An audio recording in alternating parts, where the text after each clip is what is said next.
I had a change of feeling about them a couple of years ago.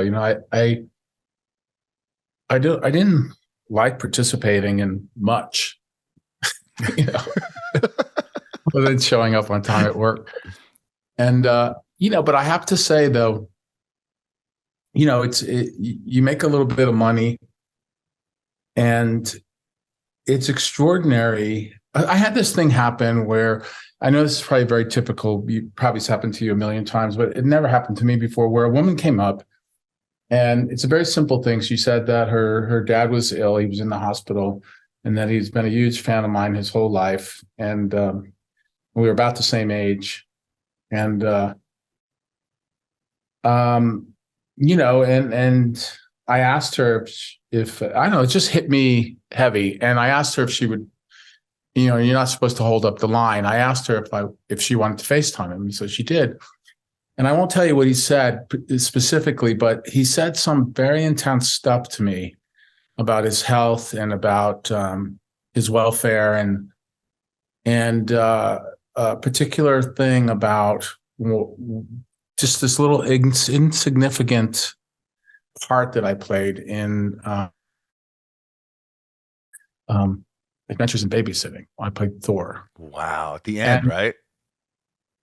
Yeah, like I help them with their car. Yeah. And then I give the girl my winged helmet, Right. That I kind of pull out. Oh no, she's dressed as Thor, and she gives me her winged helmet. Sorry. And because she believes that I'm Thor, and I'm kind of actually in the Adventures of Babysitting world, I am Thor. And so at least that's what I believed.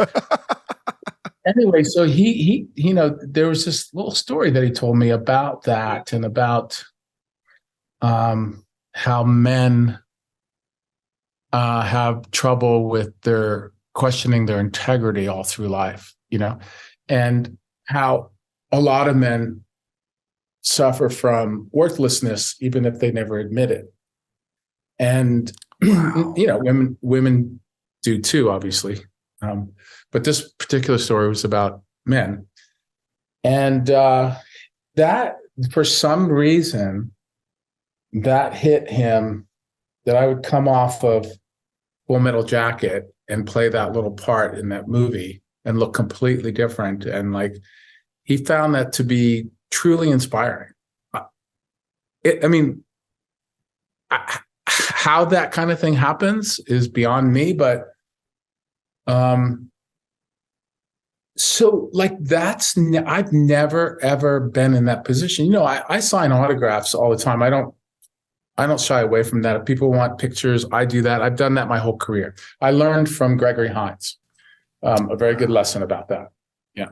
So I'll tell you what Greg taught me in a minute, but it was, so I've never shied away from that kind of stuff, but I've never, because I do more television and films than I do theater, like in 3/4 of my career is all theater. I mean, it's all films and television, and in very few plays.